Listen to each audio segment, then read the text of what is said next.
잊을 수 없네 하나님의 사랑 날 살리시려고 주신 생명 내 십자가 지고 오르신 갈보리 언덕 날 향한 사랑 때문에 나는 보았네 피 묻은 십자가 날 구하시려고 흘린 사랑 나를 바라보시며 흘리신 용서의 눈물 날 향한 사랑 때문에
수요 예배 참여하신 여러분을 축복합니다. 벌써 1분기가 지나갔네요. 2021년 새해를 시작한 지 얼마 되지 않은 듯한데 벌써 3개월이 지나갑니다.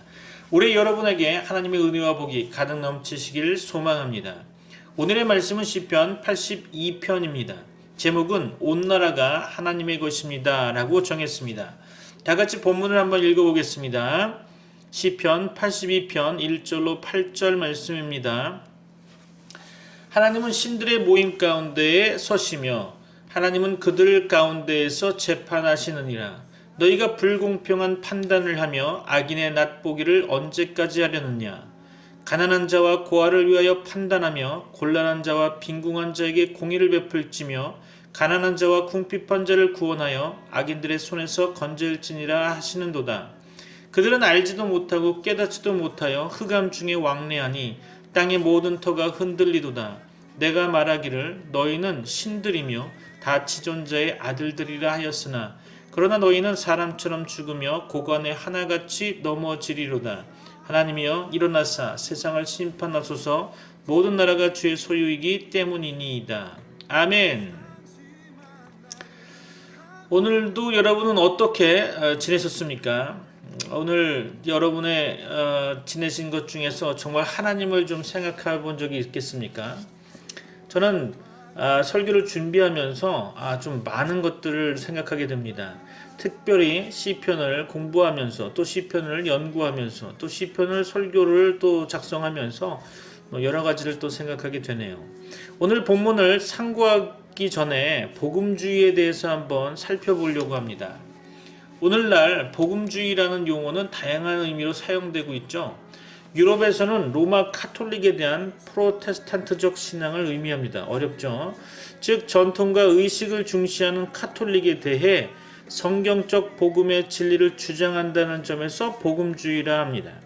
두 번째로는 자유주의 신학에 대한 보수주의적 입장을 말하기도 하죠. 물론 성경의 무호성, 다시 말해서 성경은 잘못된 거 없다라고 하는 그러한 무호성에 대한 교리적 보수성 여부에 따라 유럽과 미국의 복음주의에는 약간은 차이가 있죠. 유럽에서는 바르트라고 하는 신학자나 라트라고 하는 신학자까지도 복음주의자로 보고 있는데 네덜란드와 미국에서는 그들을 자유주의자로 여기죠. 세 번째는 이론적 신학 연구보다 성경 중심의 생활과 체험을 강조하는 입장을 취하고 있죠. 이런 측면에서 복음주의는 경건주의 운동과 맥을 같이 한다고 볼 수 있겠죠. 네 번째로 영어권 나라에서는 침체된 교회와 교인들에게 영적 부흥을 일으키는 복음적 정신을 가리킨다고 할 수 있죠. 웨슬리나 에드워즈, 무디 등의 부흥운동이 이런 류에 속하겠죠. 다섯 번째로 독일과 스위스 등지에서는 칼빈파에 대한 루터파 교회의 명칭으로 쓰이기도 합니다. 그 외에 웨슬리의 메소디스트 운동을 가리키거나 영국 국교회에서 그리스도의 속죄적 죽음에 대한 신앙에 입각해 개인의 회심과 구원을 강조하는 학파, 극단적 성경주의 또는 성령 체험을 강조하는 입장 등이 있겠죠. 복음주의의 기본 신앙은 하나님께서 인간을 위해 속죄를 준비해 주셨다는 좋은 소식 또는 기쁜 소식을 믿는 데 있겠죠.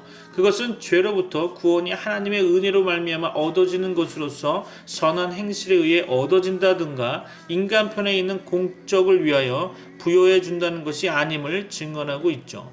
복음주의는 다섯 가지로 이야기한다면 삼위일체, 그리스도의 신성과 인성, 성령의 인격성, 성경의 완전 영감설, 주님께서 백성의 죄를 구속하기 위해 이루어 주신 구속사역, 즉 죄인을 대신하여 고난과 죽으심, 무덤에서 부활하심, 승천하심, 그리고 인자의 모습으로 영광 중에 재림하실 것과 전 인류의 부활과 심판, 천국과 지옥 등 기독교의 기본 교리 전반을 채택하고 있죠. 복음주의와 다른 사상사의 가장 중대한 논쟁점은 성경의 권위 문제일 것입니다. 복음주의는 성경을 기록된 하나님의 말씀이며 그렇기 때문에 오류가 없음을 주장하고 있죠. 이에 따라 성찬식과 같은 예전 예식보다는 설교에 중점을 두는 경향을 더 띠게 되죠. 복음주의에 대한 특징을 좀 살펴본다면 첫째로 하나님의 대한 지식의 원천으로서 아울러 그리스도인의 삶의 지침서로서 성경이 가지는 최고의 권위를 부여하고 있는 거죠. 성경의 권위를 부여한다는 것은 그것이 하나님의 말씀임을 인정한다는 거죠. 성경의 전적인 우선권과 권위에 대한 이러한 헌신은 복음주의적 전통의 본질적인 요소가 되었죠. 성경은 기독교 신앙의 중심적이고 본질적인 교리에 대하여 명백히 설명하고 있습니다. 둘째로 성육신하신 하나님과 주님으로서 그리고 죄인의 구세주로서 예수 그리스도의 위엄과 영광을 나타내고 있다는 거죠. 복음주의에 있어서 예수 그리스도는 가장 중요한 분이십니다. 그는 성경의 구심점이 되며 오로지 그만이 동시에 참 하나님이요 참 인간인 특성을 유일하게 소유하셨죠. 그의 대속적 죽음을 통하여서만 우리는 하나님께 나아갈 수 있는 것입니다. 기독교의 예배와 경배가 예수 그리스도의 영광과 겸손에 초점을 맞추듯이 복음 전도는 예수 그리스도의 선포에 중점을 두고 있죠. 그리스도를 그 중심에 두지 않는 어떠한 형태의 기독교도 그것이 애당초 기독교라고 불릴 수 있는 권리를 가지느냐에 대한 의문을 불러일으키게 됩니다. 복음주의의 가장 특징적인 성격 중 하나는 복음주의가 근본적으로 그리스도 중심적이라는 것이죠. 그렇다면 예수 그리스도의 위엄과 영광에 대해 5가지 정도로 말씀을 한번 더 드려보려고 하는데요. 첫째로 하나님에 대한 온전하고도 진정한 지식은 오직 그리스도 안에서만 가능하다는 것이겠죠. 둘째로 예수 그리스도의 신성에 대한 복음주의의 전적인 확신은 일련의 신학적이고 영적인 진리들을 보수하는 데 있어서 매우 중요하다고 여겨집니다. 예수 그리스도가 우리의 구세주이시며 주님이시고 하나님의 독생자로서 성육신하신 하나님이시라는 사실을 믿는 것이 신앙의 기본일 것입니다.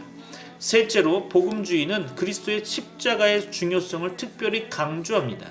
십자가는 죄에 대한 하나님의 의로운 진노로부터 우리를 감추고 보호하며 하나님과 우리를 화목케 하고 또 하나님의 자녀가 누리는 영광스러운 자유로 이끄는 길을 열어주는 유일하고도 완벽한 희생 제사일 것입니다. 십자가상에서의 그리스도의 죽으심은 우리를 향한 하나님의 사랑을 온전히 드러내며 기독교 예배와 경배에 있어서 그리스도의 중심적 위치를 확립해주는 구원의 유일하고도 필요한 기초로 충분히 이해되어야 할 것입니다. 넷째, 그리스도의 위엄과 영광에 대한 강조는 믿음으로 의롭다함을 얻는다는 교리에서 잘 표현되고 있죠. 이신칭의, 좀 더 정확히 말해서 그리스도 때문에 믿음을 통하여 의롭다함을 얻는다는 것은 그리스도의 주되심의 범위가 단지 칭의, 의롭다 여기는 그런 것의 토대로서일 뿐만이 아니라 칭의의 방편에까지 미친다는 것을 확증해 주는 것입니다. 믿음으로 의롭다함을 얻는다는 교리는 구원에 필요한 모든 일이 예수 그리스도 안에서 그리고 그를 통하여 모두 완전히 성취되었다는 것을 말하는 것입니다. 다섯째, 마지막으로 그리스도의 위엄과 영광에 대한 이러한 강조는 복음주의자들을 자연스럽게 복음전도로 인도하게 되죠. 복음주의자들에게 있어서 기독론과 복음전도 사이에는 확실하고도 유기적인 상관관계가 있다고 보여집니다. 예수 그리스도를 우리의 주와 구세주로 인정하는 것은 그를 다른 사람들의 주와 구세주로 선포하는 일과 밀접하게 관련되어 있다고 할 수 있겠죠. 자, 그렇다면 세 번째로 우리 복음주의의 특징 세 번째로 성령의 주권을 인정하는 것이죠. 복음주의자들은 성령을 중요시하며 그들은 성령이 우리에게 영적인 지혜와 생명을 가져다주고 우리가 가지고 있는 구원에 대한 지식을 확증하며 우리가 그리스도를 닮아가도록 역사하시는 분이라고 이해합니다. 성령과 말씀은 회심의 마지막 단계에서 합력하게 되는데요. 이때 성령은 하나님의 말씀을 우리의 마음과 삶에 적용시켜 말씀에 대한 이해로부터 믿음을 낳게 하죠. 네 번째로 개인적 회심의 필요성입니다. 복음주의적 영성의 중심에는 인격적으로 소유된 신앙이라는 개념이 자리하게 되죠. 기독교 신앙은 교리적 명제들에 대한 수동적인 동의가 아니며 그렇게 되어서도 안 되겠죠. 그것은 십자가에 못 박히시고 부활하신 그리스도와의 생생하고도 역동적인 인격적 관계라는 거죠. 복음주의적 신앙이 기독교 정통 교리에 대한 지적인 동의 이상이라는 점은 강조되어야 합니다. 그것은 살아있는 인격적 관계를 동반하게 되는 거죠. 예를 들어 어떤 사람이 그리스도의 주되심을 인격적으로 받아들이거나 체험하지 않고서도 그리스도의 주권에 대한 교리에 형식적으로 동의할 수는 있다는 거죠. 다섯 번째로 복음주의의 특징 다섯 번째는 복음전도를 우선한다는 것이죠. 복음전도에 대한 복음주의의 강조는 다음 네 가지 사항을 고려해 볼 때 자연스러운 결과라고 생각합니다. 첫째로요, 인격적인 신앙의 필요성은 어떻게 그러한 인격적 신앙이 일어나는지 또 그러한 과정에 있어서 신자의 책임이 무엇인지에 대한 질문을 제기하게 되죠. 둘째로 구세주와 주님으로서 그리스도의 위엄과 영광에 대한 복음주의적 선포는 자연스럽게 그리스도의 나라를 확장하는 데 대한 관심을 낳게 되죠. 셋째, 성경에 충실하고자 하는 복음주의적 생각은 그리스도를 세상에 전파하는 성경의 위임 명령을 아주 진지하게 받아들이게 하는 거죠. 넷째로 그리스도를 알아가는 큰 기쁨은 복음주의자들로 하여금 이러한 기쁨을 그들이 사랑하는 다른 이들과 나누려는 소원을 갖게 하며 이러한 나눔은 개인적인 관대함과 배려의 형태로 나타나게 되는 거죠. 복음주의 특징 6번째, 마지막으로 영적 양육, 친교, 성장을 위한 기독교 공동체의 중요성을 강조하고 있다는 거죠. 복음주의는 그리스도인의 삶이 공동체적이라는 의미에서 교회의 중요성을 강조하고 있습니다. 오늘 살펴본 복음주의를 잘 기억하고 우리의 신앙 기준을 잘 설정해 두시기를 바랍니다. 본문을 통해 하나님의 말씀을 상고해 보고자 하는데요. 본문은 원문 번역본으로 해보려고 합니다. 시편은 개역 한글이나 개역 개정판 모두 오류가 많고 이해하기가 참 난감합니다. 그래서 원문 번역본을 활용할 예정이거든요. 자, 1절로 2절 말씀을 제가 한번 원문 번역본을 읽어볼게요. 하나님이 하나님의 법정에 나오셔서 신들을 모아들이시고 재판을 하셨습니다. 하나님께서 신들에게 말씀하셨습니다. 언제까지 너희는 공정하지 않는 재판을 되풀이하려느냐? 언제까지 너희는 악인의 편을 들려느냐? 자, 신들이라는 단어가 나오죠. 이 신들이라는 단어는 이 세상에서 하나님의 권위를 가지고 하나님의 일을 수행하는 재판장들을 가리킨다고 생각됩니다.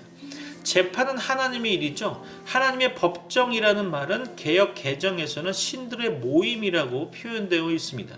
하나님께서는 법정에 서시며 판사들 중에서 그들을 판단하십니다. 그는 판사들이 하나님의 대리자들로 공의를 시행해야 하는데 악인의 편을 들어 불공평한 판단을 하고 있다고 지적하고 계시는 거죠. 사회와 국가의 부패는 법정의 부패, 사법부의 부패에서 시작되는 것이라고 저는 생각하고 있습니다. 3절로 5절 말씀, 자, 원문 번역 볼까요? 가난한 사람과 고아를 변호해주고 가련한 사람과 궁핍한 사람에게 공의를 베풀어라. 가난한 사람과 빈궁한 사람을 구해주어라. 그들을 악인의 손에서 구해주어라. 그러나 그들은 깨닫지도 못하고 분별력도 없이 어둠 속에서 헤매고만 있으니 땅의 기초가 송두리째 흔들렸다. 그렇죠. 판사들은 하나님의 대리자들로서 약한 자들, 고아들, 환난당하는 자들, 빈궁한 자들을 위해 판단하며 그들을 위해 공의를 베풀며 그들을 악인들의 손에서 건져내어야 하죠. 사회에서 재판이 필요한 것은 억울한 일을 당하는 자들을 위해서일 것입니다. 동물의 세계와 달리 인간 세계에는 도덕적 질서가 있어야 하죠. 그러나 부패한 인간 사회의 실상은 그렇지 못해서 권력을 가진 자들이나 부자들이 가난한 서민들을 억울하게 하는 일들이 적지 않다고 보여집니다. 열왕기상 21장에 보면 아합 왕은 궁궐 옆에 있는 나봇의 포도원을 자신의 것으로 만들고 싶은 생각을 가지고 고민했죠. 그때 왕후 이세벨은 자기가 그 포도원을 왕에게 주겠다고 말하면서 한 악한 일을 도모하게 되죠. 그는 금식을 선포케 하고 아주 무가치한 자, 악한 자 두 사람을 증인으로 세워서 나봇이 하나님과 왕을 저주했다고 거짓 증거하게 한 후에 그를 성 밖으로 끌고 나가 돌로 쳐 죽이게 되죠. 예수님께서 십자가에 달리시게 된 것도 불의한 판결에 의한 것이었죠. 유대 지도자들은 예수를 로마 총독 빌라도에게 고소하면서 그가 자신은 유대인의 왕이라고 주장한다고 하였죠. 유대인의 왕이라는 예수의 주장은 로마 황제 가이사를 반역하는 일이기 때문에 반역죄로 다스려야 한다고 총독을 압박하게 되죠. 빌라도는 예수에게 죽일 죄가 없다고 판단하였고 3번이나 그렇게 말하였지만 유대 지도자들의 간계와 백성들의 소요로 인해 십자가형이라는 극형의 판결을 내리게 되었고 예수님께서는 십자가에 달려 처형되셨던 것이죠. 어떤 사회이든지 법정이 바로 선 사회라면 그래도 소망이 있겠지만 판사들의 역할은 그래서 중요한 거죠. 그러나 그들이 사사로운 물질적 탐욕을 가지고 불의한 판결들을 내린다면 그런 사회에는 소망이 없겠죠. 그들이 무지하고 깨달음이 없어 어두움 중에 왕래하고 있다면 그로 인해 세상의 모든 도덕적 기초는 흔들리고 마는 거죠. 세상의 극심한 도덕적 부패와 혼란은 법정의 부패에서 시작된다고 생각됩니다. 6절로 7절 말씀 원문 번역 볼까요? 하나님께서 말씀하셨다. 너희는 모두 신들이고 가장 높으신 분의 아들들이지만 너희도 사람처럼 죽을 것이고 여느 군주처럼 쓰러질 것이다. 그렇죠. 하나님께서는 판사들에 대해 너희는 모두 신들이고 가장 높으신 분의 아들들이라고 인정하셨습니다. 판사들의 권위와 직무는 하나님에게서 온 것임을 알아야 할 것입니다. 그들은 하나님의 일을 위임받아 집행하는 사람들이죠. 그러나 그들이 불의한 재판을 통하여 그 직무와 권위를 저버렸으므로 그들은 평범한 사람같이 죽고 여느 군주처럼 쓰러질 것입니다. 8절이죠. 하나님 일어나셔서 이 세상을 재판하여 주십시오. 온 나라가 하나님의 것입니다. 하나님께서는 마지막 날에 세상을 심판하기 위해 일어나실 것입니다. 마태복음 13장에 보면 예수님께서는 곡식과 가라지 비유를 통해 세상 끝날에 하나님의 심판이 있을 것이라고 말씀하셨습니다. 농부가 가을에 곡식을 추수하듯이 하나님께서는 세상 끝날에 온 세상을 심판하실 것입니다. 그때 구원받은 백성은 복된 천국에 들어가게 되지만 회개치 않고 죄 가운데 살던 자들, 즉 구원받지 못한 자들은 하나님의 영원한 진노의 형벌, 곧 지옥 불못에 던지울 것입니다. 사도 바울도 하나님의 마지막 심판의 날에 대해 말씀하고 있죠. 로마서 2장 5절 볼까요? 다만 네 고집과 회개치 아니한 마음을 따라 진노의 날 곧 하나님의 의로우신 판단이 나타나는 그날에 임할 진노를 내게 쌓는도다. 로마서 2장 16절 볼까요? 곧 내 복음에 이른 바와 같이 하나님이 예수 그리스도로 말미암아 사람들의 은밀한 것을 심판하시는 그날이라. 하나님께서는 마지막 심판으로 모든 불의를 벌하시고 땅 위에서 도덕 질서를 세우실 것이며 세상에 공의의 하나님께서 계시며 그가 공의로 세상을 다스리심을 증거하실 것입니다. 그러나 우리는 의의 거하는 바 새하늘과 새 땅을 보게 될 것입니다. 말씀을 마무리하려고 합니다. 오늘 본문 시편 82편을 통해 무엇을 깨닫게 되셨습니까? 무엇을 기도 제목으로 삼으셨습니까? 저는 몇 가지로 정리해 보았습니다. 첫째로 세상의 판사들은 자신들이 하나님의 권위를 가지고 하나님의 직무를 수행하는 자인 줄을 알고 두려움을 가지고 항상 법과 이성과 양심을 따라서 공의의 판결을 내려야 할 것입니다. 그들은 특히 약한 자들, 고아들, 가난한 자들, 환난당하는 자들을 배려하고 그들에게 억울하지 않도록 공의를 시행해야 할 것입니다. 둘째로 마지막 날 하나님께서는 온 세상을 공의로 심판하실 것입니다. 하나님께서는 모든 판사들 위에 계신 큰 판사이십니다. 하나님의 심판의 대상은 판사들을 포함하여 모든 사람들이죠. 하나님의 심판은 지극히 공의롭고 공정할 것입니다. 모든 사람은 자기의 행한 대로 심판을 받을 것입니다. 그러므로 모든 사람은 의와 선을 행하고 악을 멀리해야 할 것입니다. 여러분에게 하나님의 은혜와 복이 충만하시기를 소망합니다. 다 같이 기도하겠습니다.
지켜주시고 있습니다. 할렐루야.